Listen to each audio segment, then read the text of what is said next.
As I mentioned last Friday, we were going to work over the weekend, is exactly what we did, to update our Hunker Down Hoosiers executive order to reflect some changes and some clarification. And that order, this order currently today that's being put forward, will go through May 1. And as I mentioned, there are some points of positive progress included in this EO and a couple of points of clarification. Those being after working with the Indiana Hospital Association and our 10 different health districts around the state of Indiana in regards to our supply inventory, our PPE supply line. We will be opening up the elective procedures front in a staged way, and I want to underscore staged way, so it's not all at once. But the first stage, starting tomorrow, Tuesday, hospitals could and should, in cases, conduct clinical procedures to diagnose and to screen and to treat medical conditions. Then on next Monday, April 22nd, if, and I underline if a few times, if our supply inventory holds up as it is now, we'll open up those elective procedures in other medical and clinical practices around the state of Indiana. And then just very quickly on the clarification front, nurseries and greenhouses and pet groomers can already be open. We heard some comments and received some questions about how, which we believed were addressed in a previous executive order, but we put out some further guidance, and that can be found at in.gov at the critical industries section. Just click on critical industries, go to in.gov. The reason, and this is the important part, the reason that we're able to take these steps and move forward on this front are twofold. One is you. You are practicing, in large part, good physical distancing practices, and you're slowing the spread, you're flattening the curve. We see this around most of the state of Indiana, not in all places, but in most of the state of Indiana. And then also your generosity. You have kind of rushed to those areas of need. You've met the demand and supplied to your local hospitals or local food pantries or local, just A to Z. The generosity and the Hoosier spirit is alive and well. And that has made a significant difference in where we find ourselves today. And then secondly, in addition to your very deliberate efforts, also our healthcare system or our network has just experienced some remarkable collaboration. And this has made a big difference, district by district by district, being able to meet the demand. And we'll continue to practice our, or be in a safety first posture in the days and weeks and months ahead, constantly balancing the risk and the reward of every single decision that we make based on the science, based on the medical counsel, what we're seeing on the ground. Again, I say this every day, I believe, but we're going to let the cases and the numbers and the hospital admittance numbers drive our decisions. So we're not just pulling anything out of the air. We're actually looking at what's occurring in all 92 counties in those 10 different health regions. And so that's why we've dealt with, movement restrictions and making sure that we're not bumping into each other in large mass gatherings. That's why we're so appreciative to, over the weekend, we received a lot of input from the private sector, the business community, all different sectors of business, supplying us with, as we requested by Wednesday, April 22nd, close of business April 22nd, we requested, what are your new safe workplace environments and practices that you would put into place in your respective sectors? We're receiving those. That's very encouraging. And one thing that's just come through every conversation I've had is the reason why we are doing this, and that is employers care about their employees. And in most cases, it's like a big family every day when you come to work. And so that's been very, very encouraging. And then again, lastly, we'll continue to monitor what our capabilities are in terms of the tracking and the tracing and the testing. We're going to be able to, because of all these efforts, continue to care for, first and foremost, those who are in need. And then secondly, and equally important, get to the stage of reopening. Again, not flipping a switch and just going right back to the way it used to be overnight, but very methodically, very data-driven, and we'll get to that point to where we're back at work when it's safe to be there. And with that, I'll turn it over to our Health Commissioner, Dr. Box, for the latest on the land. Thank you, Governor. Thank you so much.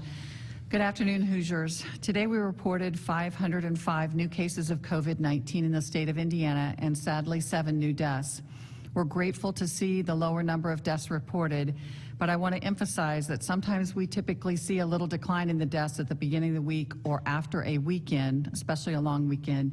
So I don't want anybody to draw conclusions just based on that. Later this week, we'll be seeing some additional changes to our death counts because we'll be including our presumptive positive cases in our death total. What this means is that a physician actually listed COVID-19 as the underlying cause of the death for a patient, but there was no documented positive COVID-19 test for that individual. We'll explain more about this toward the end of the week and post that data. This will cause our death numbers to show an increase that's higher than what we've typically seen. But I want to make sure that everyone understands that these are not new deaths. Rather, we are capturing the deaths that have occurred really since this pandemic began and are now available to us so that we can, with that information, post them appropriately on our website.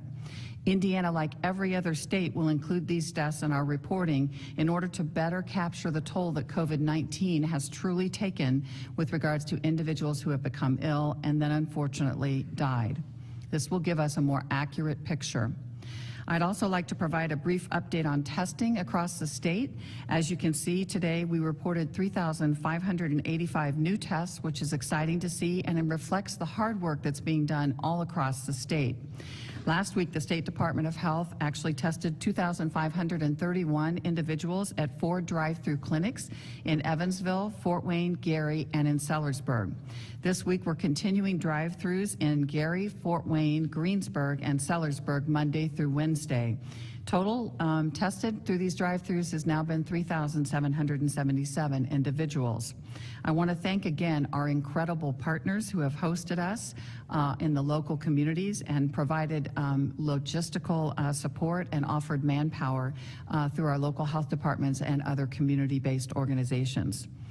I also want to be clear that Indiana State Department of Health isn't the only game in town. We have hospitals, local health departments, Lilly, and many others who are doing incredible jobs making testing more available and more accessible.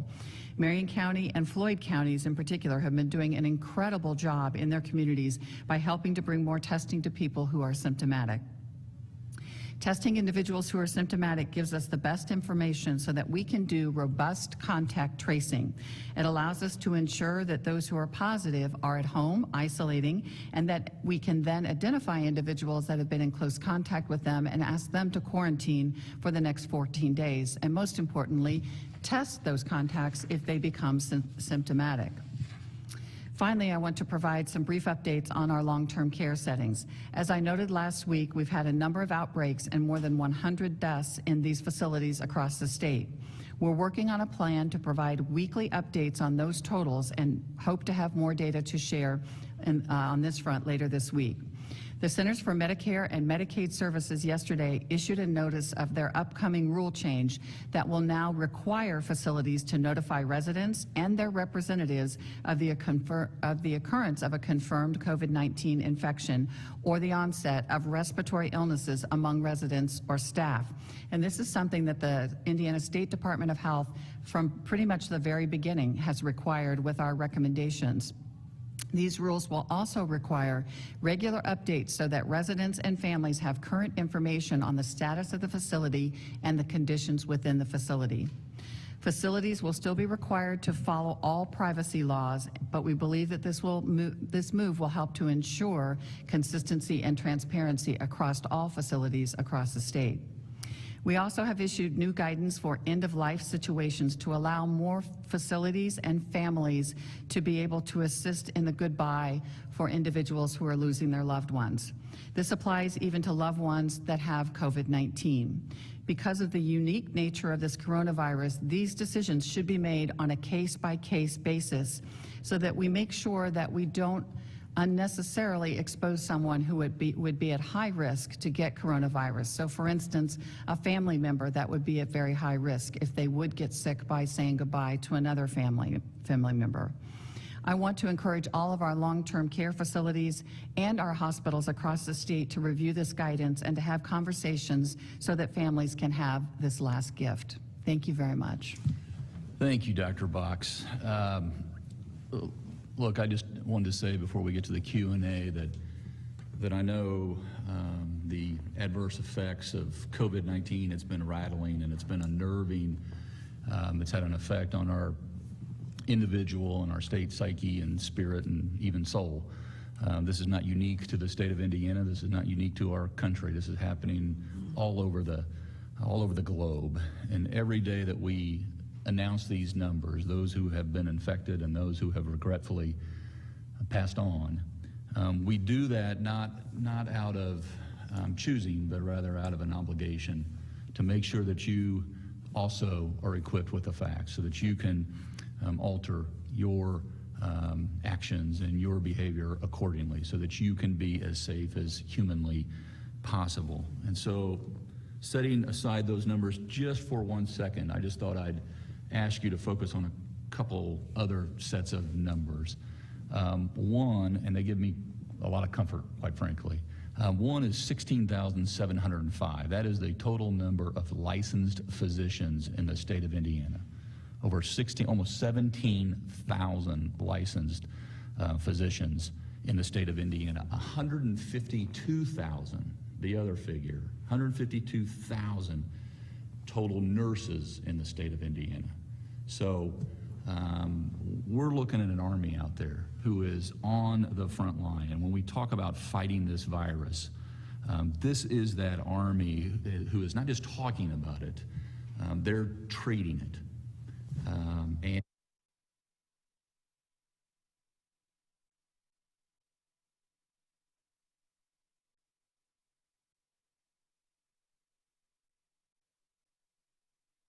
out of that, number, 152,000 and almost 17,000, plus all those additional personnel.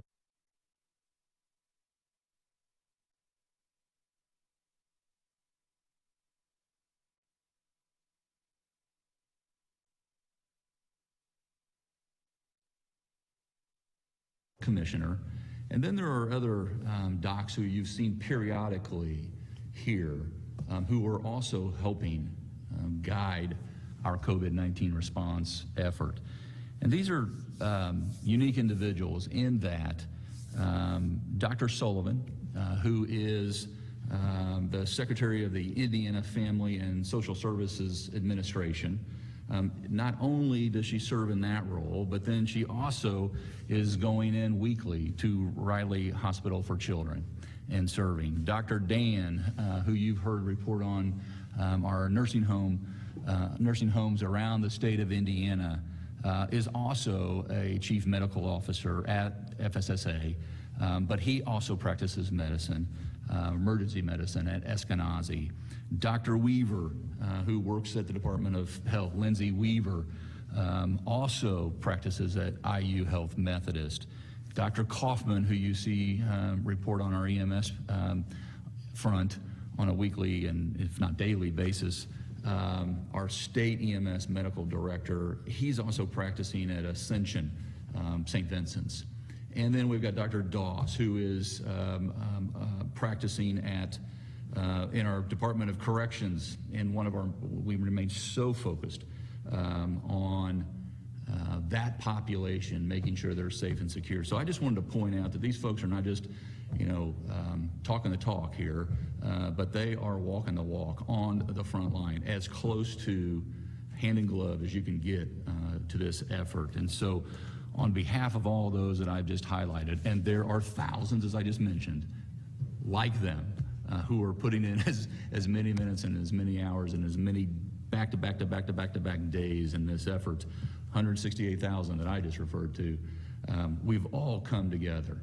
And we're going to, while we're in this together, we're going to get through this together, and that's what at least helps me sleep at night. So having said that, we'll jump right to the questions and answer anything that's on your mind.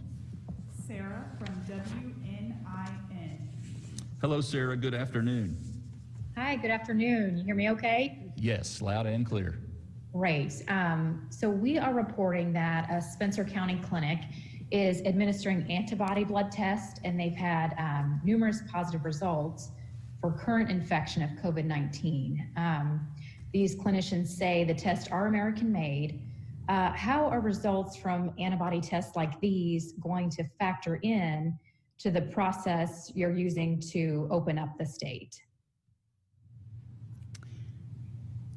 May I take that? Okay. So antibody testing going forward will be very important. It doesn't tell us anything about an individual's current state, whether they're infected. It's not like the PCR that we do for the nasal pharyngeal swab to tell us that somebody's actively infected. What it does tell us is whether someone is immune going forward, potentially, based on their antibodies. There's only been one test in the United States that has currently been approved through an emergency use authorization with the FDA. And that test is available. I'm not sure where it's available here in the state of Indiana. It may very well be the test that you're talking about. The unfortunate thing with some of these tests is that the antibodies are cross-reacting with antibodies, coronavirus antibodies for the common cold. So I would want to just be very cautious about which test this is and make sure that it is not cross-reacting. The other thing that we don't know about this test is how long does that immunity last? We know it probably takes a good 3 to 4 weeks for you to make enough antibody for us to be able to tell whether it's there or not, but to actually know whether that will be there in enough of an amount to keep you immune in 2 months, 3 months, 6 months, or a year. As you know, with things like influenza, unfortunately, we have to continue to re-immunize people on a yearly basis because of changes in the strains of the virus. Some viruses like HIV actually mutate, and they are not covered by an immunization or a vaccine because of the changes that they do. So in the future, it will be helpful for individuals who maybe were minimally symptomatic or asymptomatic and actually had the infection, when we're sure we've got that very valid test that's not only specific for particularly this SARS-CoV-2 virus, but also very sensitive at picking it up. I just don't know much about the specific test that you're talking about, so I can't speak to that. Abdul Hakim Shabazz, Indy Politics. Good afternoon, Abdul. Good afternoon, Governor. Good afternoon, Dr. Box. Always good to visit with you guys on my scheduled 2:30 watching. So a couple of things. Dr. Box, Dr. Fauci, apparently on the Hill, reported today that he was concerned about a lot of the protesters taking place around the country, that people weren't social distancing, and this could possibly maybe spike our numbers 2-3 weeks down the road. I'm interested in your reaction to what we saw this weekend at the governor's residence. And Governor, for you, OSHA said so far we had about 800 complaints since last Monday. Any new numbers on complaints, cease and desist letters, or written warnings for businesses that may be violating those essential workplace orders? So first of all, I respect the right for anybody to speak out and to protest, but I would in this time like them to social distance and to wear masks, because I am very concerned about those individuals becoming ill, or if they're asymptomatic carriers infecting someone else. So I just would like to see that done in a way that would respect the social distancing that is required. Yeah, and Joe, you can come up here and let me just add to that, Abdul. This occurred in Marion County, where about a third of our positive cases have been reported and about a third of our total state deaths have been reported. And so it's an environment that appeared to be almost a perfect petri dish for how this can spread. And I underline can, Don't know if it will, hope it won't. I think it has the potential unintended consequence of making your voice be heard. We respect everyone's voice and being able to step forward and be heard, but this would be the exact way not to be productive about that. Potentially, it just sets us back. Set aside how almost demoralizing it can be to those frontline people that I just talked about that go into work every single day and wonder if they're going to take it home. But when we just add to that, almost in a flaunting way, it is not helping. Now, there's nothing government can do to encourage people to care about their neighbors, folks that they may not know. But there are steps that can be taken, and I should say that just not more than about an hour ago, I got off the phone with a lot of other governors across the country, and the Vice President of the United States, my predecessor here in the state of Indiana, mentioned about just how important it is for these stay-at-home orders across the state of Indiana, the difference that they're making right now, and the need that we don't just pull up short. And I totally get the anxiety and the impatience and the desire to get back out there and get back out the way things used to be.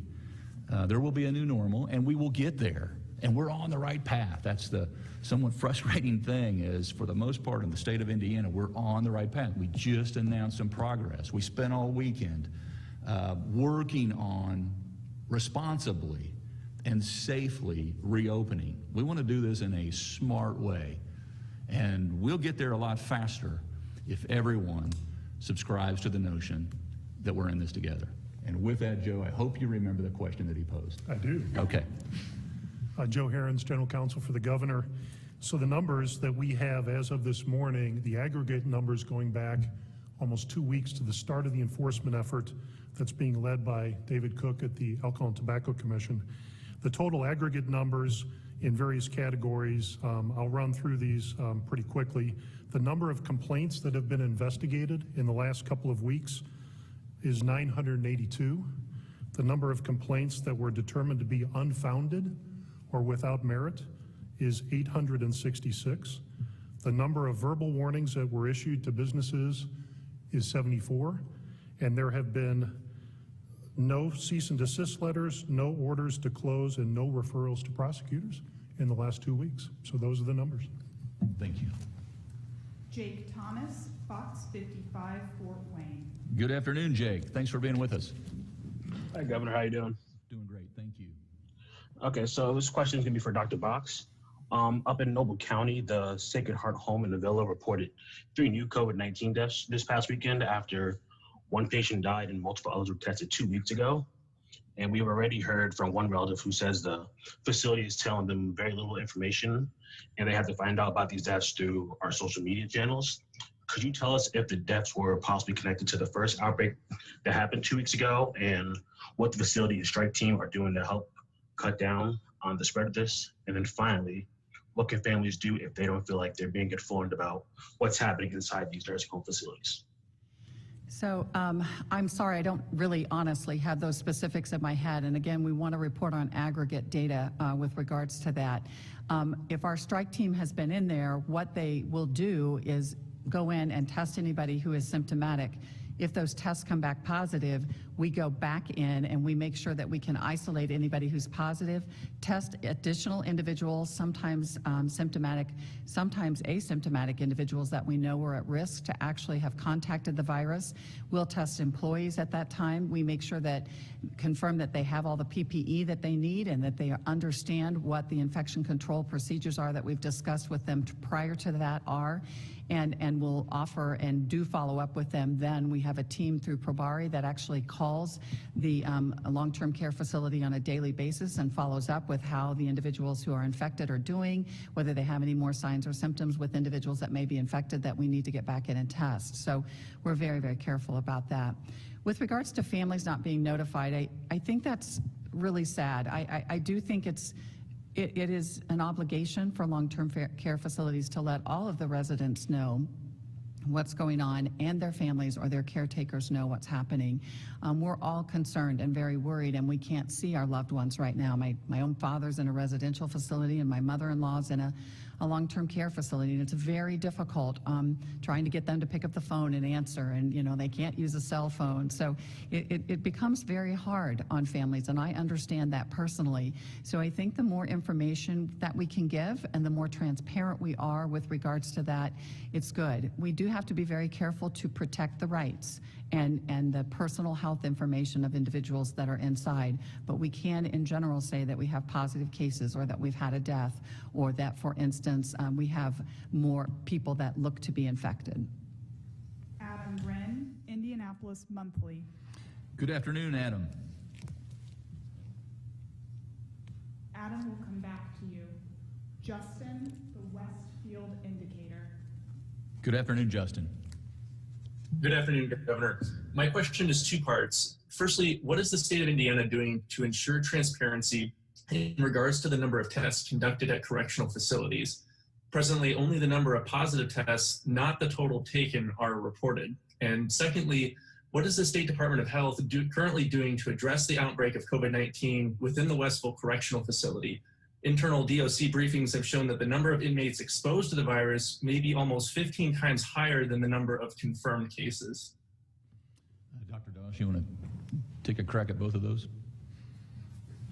This is Kristen Doss with Dr. Doss with the Indiana Department of Correction, Chief Medical Officer. So up at Westville, we have had great partnership with the Indiana State Department of Health. They've come out, ran strike teams with us. And just as Dr. Box alluded, if we have positives from there, they come back out and help us with not only additional testing, but infection control practices as well. The capturing the full number is something that we continue to refine as we go. We definitely know who's positive. We do know who's negative. The toughest part is with staff because sometimes they go to their primary care doctor. There are also HIPAA issues there that we can't infringe on. So we are trying to be as transparent as possible. If there's additional questions, feel free to reach out to us, and we'll have our communications team get you the information that you can as able. Was there another piece to the question that I didn't answer? I'll take that as a no. Thank you. Thank you, Dr. Doss. Whitney Downard, CNHI. Hello, Whitney. How are you? Hello, doing great. Hope you are as well. My question comes more about what those volunteer clinicians are doing. If we have updated numbers and if any of them were actually deployed. I talked to a couple friends who signed up, but then never heard about whether or not they would be volunteering. So I was wondering if we had more information on that program. I had the numbers last week and gave them, and I don't have them in front of me right now, but we have matched a lot of individuals who have volunteered. Now, what we were doing, though, is sending out a weekly email to everyone to find out whether they'd been matched, and if so, where they were working and what they were doing. And if they had not been matched, were they willing to work part-time or full-time? So there should be more emails following up for that individual to make sure that we do connect he or she, because we want all the help we can take. And it doesn't mean necessarily even having to go into the front lines with COVID-19. It may be for some of our retired individuals or people that have health conditions doing virtual visits over a monitor. It could be actually helping us with contact tracing through the State Department of Health. There are a lot of different jobs that don't involve direct connection with the community. So if she doesn't hear, please reach directly out to me, my email, and we'll make sure that happens. But we are reaching back to every individual through email. Rob Burgess, the Wabash Plain Dealer. Hello, Rob. How are you? Good. How about you, Governor? Great. Thank you. Great. I wanted to second your shout out to Andy from Friday. Thank you for your hard work. I appreciate it. We heard the lower numbers, and that's obviously great news. But if the curve is flattening and the numbers of deaths start to go down, doesn't that mean the social distancing measures are working? And how can we truly reopen without a vaccine? You know, that's very good question. Reopening will allow us to gradually open things up and have individuals be out in community with masks on, continuing their social distancing, but allows us to get back to being a productive state again and getting people back to work and to school, which is really important. However, that high-risk population, those people that we know are over the age of 60, have multiple comorbidities or underlying chronic diseases or infections, will be people that we may want to continue to have work from home remotely or continue to do more extreme social distancing, because really until we do have the ability to prove through antibodies that they have some type of immunity and we can really understand what that means, and or we have the ability to give them that vaccine, one that we know is going to work, and we're not expecting that till late in the year, we need to protect them. Yeah, I would just add, Rob, that first and foremost, the reason for the stay at home, the reason for hunkering down was to flatten that curve, slow the spread. We've never said we're going to eliminate it on day 1 or 100 or 200 for that matter. But it's an effort to flatten the curve and slow it. And then when we do reopen, we'll do it smartly, we'll do it responsibly. We can and we will. And business as usual is a thing of the past. It will be different. And that's why I said at the very outset I was so encouraged by just the input that we received already. And this was just over the weekend, about how folks are talking about how the workplace will be different, whether it's telecommuting or whether it's the deep cleanings that are occurring at the beginning and the end of the day, or the middle of the day, the breaks, the barriers that used to not be there, the washing of the hands, the wearing masks, all these things can happen, and the willingness on behalf of the employee and the employer will enable us to get back to work. It just won't be all at once or all of a sudden or in a responsible, unsafe manner, but we'll get there. We return to Adam Wren of Indianapolis Monthly. Hello, Adam. Hello, Governor. Thanks for your patience. This question is either to you or Dr. Box. Vice President Pence said yesterday that if states around the country will activate all of their laboratories available, that we could more than double the testing overnight. Is that true here in Indiana? Are we getting closer to hitting the goal of 6,300 tests a day? And has there been any more conversations with labs like ARIA Diagnostics here in Indianapolis to expand testing? So that simplifies it quite a bit, and it is not quite as simple as that. But realistically, yes, we are encouraging all of our labs to be engaged and all of our providers to engage all labs. I mean, LabCorp's turnaround time, I've had it documented, is much quicker now, like a 2 to 3 day turnaround. Quest Diagnostics is available. We have all of our Alverno, ARIA, Deaconess, Purdue's lab, all of these, Lily's lab continues to run a huge amount, and IU's lab. So we're utilizing all of those labs, and I want providers to use whatever lab is available to them to test individuals that are symptomatic for COVID-19. So we really can identify those individuals that are positive, isolate those individuals, and contact trace anybody that they've been in close contact with, so that we can quarantine those individuals and then test them if they become symptomatic. We are absolutely engaged with every lab across the state of Indiana and appreciative of all the work that they're doing. You want to touch on, he asked about ARIA separately and specifically, I think. You want to touch on that?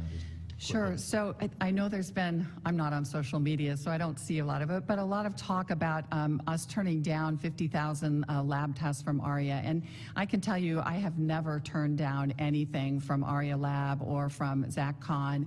In fact, when we found out that he was so graciously donating labs to New York City, my chief medical officer and I actually reached out to Mayor who put us in contact with Zach, and we had a really great conversation. At that time, he said that occasionally he has trouble and runs short on viral transport media. We said that we were fortunate to have Lilly and now a subsidiary of Cook that was actually doing the viral transport media, but that swabs were an issue. And so he very graciously donated 2,000 swabs to us, which we were very happy to take. I think the actual terms that Lindsay and I used were, "You're our new best friend," and he delivered them the next day. So there's really no truth to that rumor, and I really would like to be able to clear that up. Sherry with the Indianapolis Star. Good afternoon, Sherry. Good afternoon, Governor. Good afternoon, Dr. Box. Thank you for doing this. I'm sure it's getting a little tiring for you, but I wanted to ask Dr. Box a question about what are you hoping adding in presumptive positive deaths will show us? What is the idea of how we will enhance our knowledge of how the outbreak is going at the end of having those presumptive positive deaths in the picture? And one quick question, clarification about opening up for elective procedures. Does that include like regular dental visits, or is that still? Well, why don't you take the first one and then we'll elaborate on that, Sherry, here's next. Okay. So Sherry, can you just restate your question just quickly for me? The question was, what does looking at presumptive positive? I'm sorry. How is that going to change? So it's important to me that, and to the state and to the nation, that we do capture individuals who lost their life because of this disease, because of this pandemic. In a clinical setting, oftentimes the ability to diagnose a particular disease, even like COVID-19, may be based on things that don't have to do with just getting a positive COVID-19 test. And that may be x-rays, it may be a CT scan, it may be the clinical picture. All of that goes together when a person is hospitalized, when a person is seen in the emergency room. The only difference is that if you document that positive COVID-19 test, especially for somebody who's released to home, then that allows me at the State Department of Health to get immediate notification about that test so that I can not only make sure that individual goes home and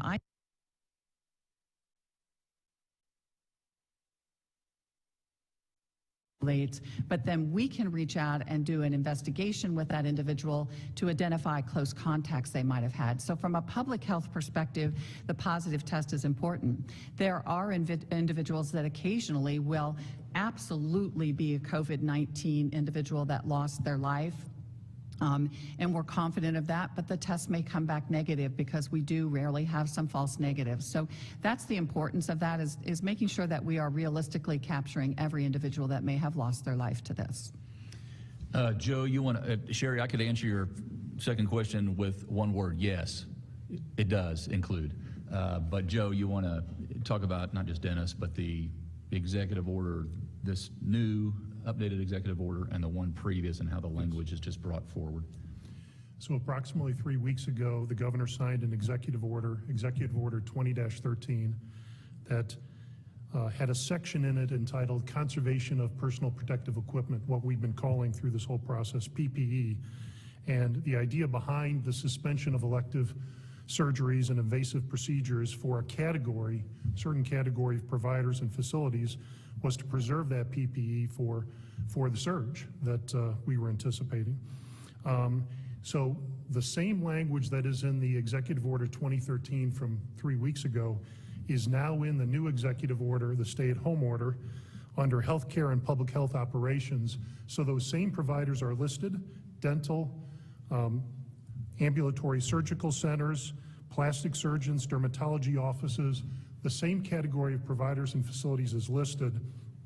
And between now and Sunday, there will be an evaluation based on the circumstances that provide that as of Sunday night, if everything is in order, those elective surgeries and invasive procedures could resume. And then there will be a mechanism in the executive order going forward in 7-day increments thereafter as to whether further easing would be possible under the circumstances and facts that we've been using throughout this whole process. And so that is essentially, in a nutshell, what we've put in the executive order for elective surgeries, and everything is looking positive for them to resume Sunday night, Monday morning. Yeah. So you have a week, Sherry, to answer your question. Those folks have a week to get prepared for next Monday, now 6 days from now. Yes. Dominic Miranda, WTHI. Good afternoon, Dominic. Good afternoon, Governor. Good afternoon, Dr. Box. This question, I believe, would be for Dr. Box. On the topic of recovery numbers related to COVID-19, many of our counties here in West Central Indiana have not reported many, if any, recoveries, quote unquote. Could you define what it exactly means to be fully recovered from COVID-19? And in that same token, Vigo County health officials said it's not necessarily the time right now to focus on recoveries, but rather the situations in our hospitals as we're still kind of in the midst of COVID-19 and in our hospitals with numbers. So my question would just be where we stand with recoveries and really just right now with the situation at hand. I don't have the numbers that I presented last week with regards to our hospital systems and recoveries, but there were a significant number of patients that were discharged from the hospital and had not fortunately died from COVID-19. I think that what your hospital system is saying is correct. Right now, they're probably very much in the middle of battling COVID-19 patients and trying to keep them healthy as they possibly can and to treat them in the very best way possible. But we presented all of that information last week, and I can certainly get that for you if you don't have it. And we looked at all hospitals from all across the state that basically come in through our Indiana Health Information Exchange, and we put that data, Regan Street put that data together for us. So that would have represented anybody from Vigo County. The biggest problem with recovery is that there are so many individuals out there that may have fallen ill but had mild illnesses. That 80% that we know just kind of stayed home until they were better and waited till their fever went away, their cough got better. And so those are recovered patients. I don't know if you heard Dr. Yoletti talk, but even 3 weeks out, 3.5 weeks out, he was still feeling pretty exhausted and run down. And it takes a while for individuals to get better. So it does take a 3 to 4 week period of time to get through your symptoms and then to get better. And we did have some numbers last week specifically, which I just unfortunately don't remember off the top of my head today. Yeah, Dominic, we can pull those 2 or 3 slides from the presentation last week and send them your way. Jenny from WTHR. Hello, Jenny. Good afternoon. Hi, Governor. Thanks for taking my question. Appreciate it. Sure. I had a follow-up to the nursing home and long-term care facilities topic that you had brought up earlier in talking about increased transparency. We are also hearing from so many people, unfortunately, who have loved ones in a nursing home or long-term care facility telling us they don't feel they're getting the information they need from that particular facility. You had talked about some increase in transparency coming up in the next week or so. I know some other states, including Florida and California, are specifically publishing the names of facilities with outbreaks. No names of people, but names of facilities.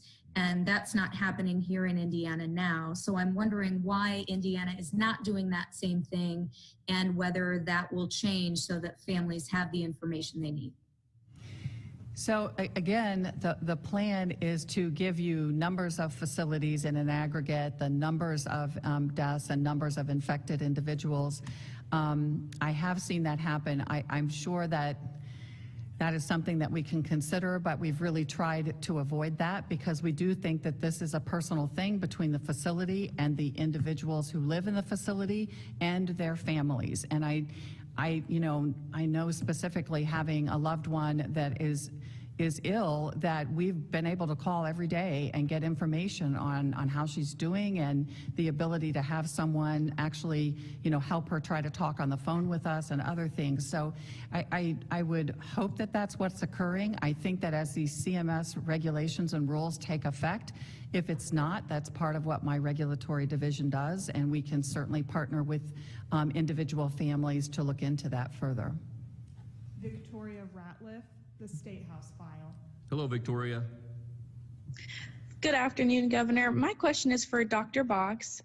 So some health experts, including Dr. Fauci, have said that the key to safely reopening the economy is more widespread testing, including just testing people who aren't symptomatic.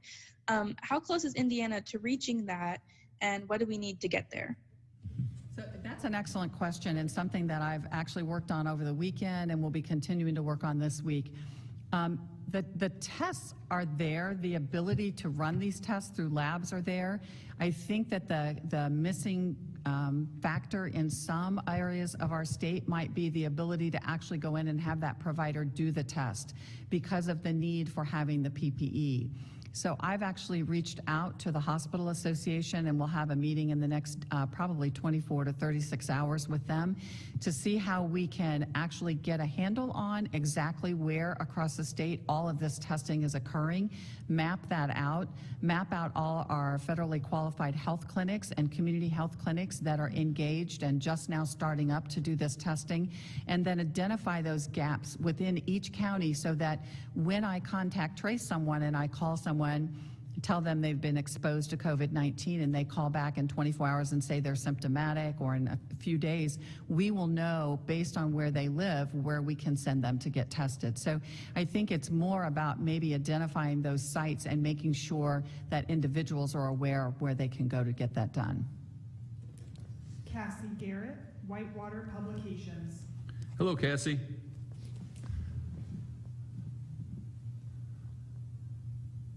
Cassie, you should be able to speak. We'll come back to Cassie. Eric Berman, WIBC. Hello, Eric. There it is. Hello, Governor. Going back to the question as we move towards coming out of this and lifting restrictions, I believe today with the elective procedures is the first time we've moved more loosely rather than stricter. Once there's a broader lifting of the lockdown, even in a partial phase in, what does the state do to keep people from being like Henry when he's let off the leash? There's a little bit of lifting and everybody just floods the streets and floods gatherings again. What can the state do to prevent that? Well, that's what I've talked about, it being a rolling or a very methodical, obviously a very responsible. In some part, it'll have to do with all the recommendations that we've received for folks telling us that they can conduct business differently. But again, it won't be all at once. It will be incremental steps. And yes, this is progress. This is a step in the right direction, but it's a responsible step because it's tethered to the numbers. It's tethered to what we can do right now. It's tethered to a sector that is very safe. Dentists are used to being good on the hygienic front. And so these are the types of steps that we'll take. And as we look at all the different sectors out there from A to Z, and what I'm referring to is whether it's sporting events or casinos or education or manufacturing, large or small, retail, we see this occurring around the country. Not everyone, but a lot of folks are looking at May sometime because we're seeing glimmers of hope around and progress around the country. I will say that, I've seen some other states say we're going to start to open retail business. That's true, but we've been doing that curbside. And so some states are just getting to that point of curbside retail business being open. And so we'll look at shopping malls, we'll look at theaters and museums and construction, et cetera, A to Z, and come May 1st, we'll be in a position to start to put a little more detail on that plan going forward. But again, it will be tethered, directly linked to the facts on the ground as they are on that moment of time. Nikki Kelly, Fort Wayne Journal-Gazette. Hello, Nikki. Good afternoon. Hello, Doc. I was wondering if Dr. Box had any statistics on hospital admissions.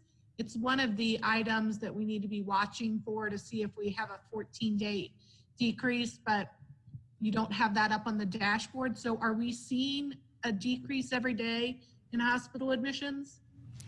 We did not over the weekend, so we can't say that that's happened necessarily. So that's what we're really looking at, though, is admissions to the hospital.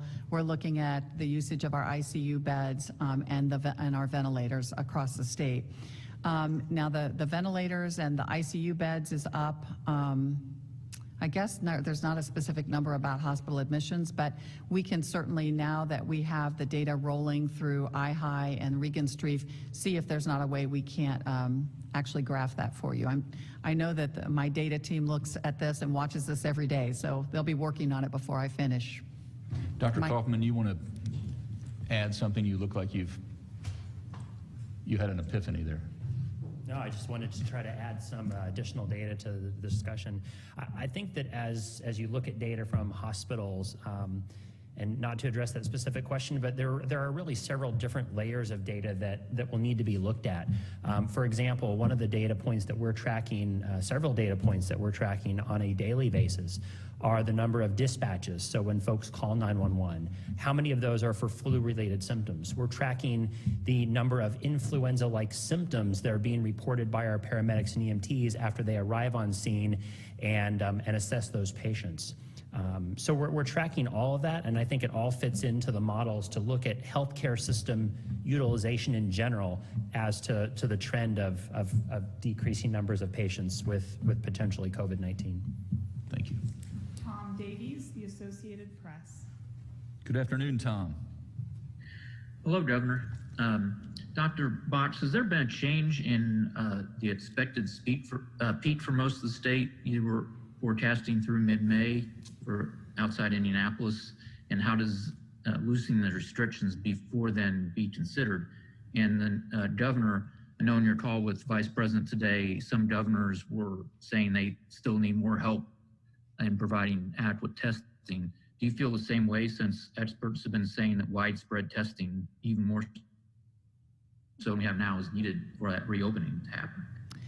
So we will have more modeling data that they get together on Wednesday, and they'll show the governor and I that data Wednesday to Thursday. So we'll have a better look. Last week we saw some flattening in several areas. So like we had potentially reached a plateau. We still, unfortunately, have a lot of individuals out there that are at risk to be hospitalized just because they're our highest risk populations, and that would involve our long-term care facilities and our prisons and some other areas. So I'm not 100% convinced that we've reached that peak. I think that I'll be interested to see what our modeling shows this week. What it has shown is that consistently we are running much lower than the original projections, and that we are very much running along the lowest expected line as we model this and follow this out on a 72-hour period. That's a credit to people in the state of Indiana practicing good physical distancing. You want to talk about the map of the labs spread out all over the state of Indiana? You touched on this earlier, right. But just for Tom's and his subscribers' benefit, how they're all different labs scattered all across the state of Indiana, and how we're encouraging them all to increase testing. Right. So the point is to not only identify where all the lab testing is available, but make sure that there is that site that an individual can go and actually have the lab done. And we know that there are those sites connected with some hospitals, connected with some community health clinics or FQHCs across the state. But I really need to have a handle on that and be able to map that out so that we can identify any gaps in that service across the state, because the reopening is going to require that we do have a site for an individual that's accessible to them to go and get tested, and for us to be able to get a turnaround. If they're sick, they have to go home and isolate no matter what it is anyway. So we don't have to have a 12 or 24-hour turnaround like we do in our long-term care facilities or our prisons, but we do want to get a reasonable turnaround so we can make sure we can contact trace and identify anybody else that could be getting sick. Steve with KPC Media. Good afternoon, Steve. Good afternoon. A lot of people covered some of the ground that I wanted to go, so I'll throw a quickie at Dr. Box here. Have we made any more progress on getting additional rapid testing machines that we are utilizing in these drive-through clinics? I know it sounded like a while back we had 5.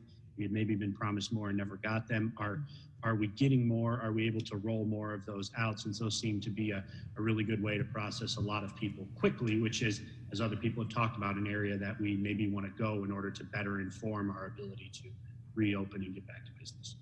Great question. So we were promised 15. We did get 15, but the 5 is that we only got 5 cartridges, which allowed us to run tests on about 124 people.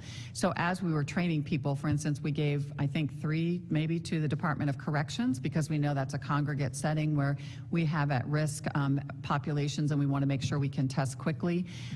We did get some additional cassettes this past week, I think 15, which allows us to test about 360 people.